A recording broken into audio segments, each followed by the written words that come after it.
শুভ সকাল সবাইকে। আজ বাংলা বছরের প্রথম দিন, পয়লা বৈশাখ। আপনাদের সবাইকে জানাই আমার আন্তরিক শুভ নববর্ষ। চৈত্র সংক্রান্তির সকাল হোক বা পয়লা বৈশাখ, অনেকের বাড়িতেই আমরা দই চিড়ে মাখা খেয়ে দিন শুরু করি। তো প্রথমেই বলে রাখি, আমি কিন্তু চিড়েটা আগে থেকেই একটু জলে ভিজিয়ে রেখেছিলাম যাতে একটু নরম হয়ে যায়। এবার একটি পাত্রে সেই ভেজানো চিড়ে নিলাম, তারপর এর সঙ্গে যোগ করলাম মুড়ি আর খই। এরপরে চারপাশে সুন্দর করে সাজিয়ে দিলাম কলা, স্বাদের জন্য একটু নুনও নিয়ে নিয়েছি। এবার উপরে ঢেলে দিলাম টাটকা দই, এরপর মিষ্টতার জন্য দিলাম গুড়, অবশেষে একটু লেবুর রস দিয়ে দিলাম, যা পুরো স্বাদটাকে আরও বাড়িয়ে দেয়।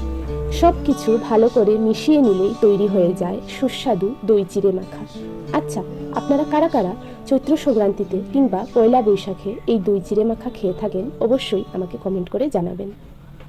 পয়লা বৈশাখ শুধু একটা বছরের শুরু নয়, এটা আমাদের সংস্কৃতি, আমাদের ঐতিহ্য আর আমাদের শিকড়ের সঙ্গে গভীরভাবে জড়িয়ে আছে।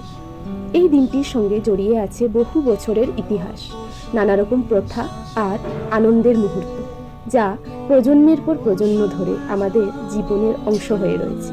এই দিনটা আমাদের শেখায় নতুন করে শুরু করতে, পুরনো দুঃখ কষ্ট ভুলে সামনে এগিয়ে যেতে, পরিবারের সঙ্গে সময় কাটানো, একসঙ্গে খাওয়া দাওয়া, নতুন পোশাক পরা, প্রিয়জনদের সঙ্গে হাসি আনন্দ ভাগ করে নেওয়া। এই সব কিছুর মধ্যেই লুকিয়ে আছে নববর্ষের আসল সৌন্দর্য। নতুন বছরে আমরা সবাই যেন নতুন আশা, নতুন স্বপ্ন আর ইতিবাচক ভাবনা নিয়ে পথ চলতে পারি, এই কামনাই করি। আচ্ছা, আজকের মেনুটা আপনাদের সঙ্গে শেয়ার করি। প্রথমেই রয়েছে শাক, তারপরে আছে কাতলা মাছের মাথা দিয়ে মুড়ি ঘন্ট, এরপর রয়েছে ডিমের কারি, তারপর সঙ্গে আছে আমাদের বাঙালির অন্যতম প্রিয় সর্ষে ইলিশ, এরপর রয়েছে মুরগির ঝোল, শেষ পাতে রয়েছে দই, যা দিয়ে সম্পূর্ণ হলো আমাদের নববর্ষের ভোজ।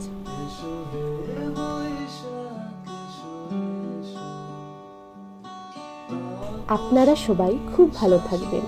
নতুন বছরে আপনাদের জীবনে আসুক সুখ, শান্তি আর সমৃদ্ধি। সবাইকে আবারও জানাই শুভ নববর্ষ।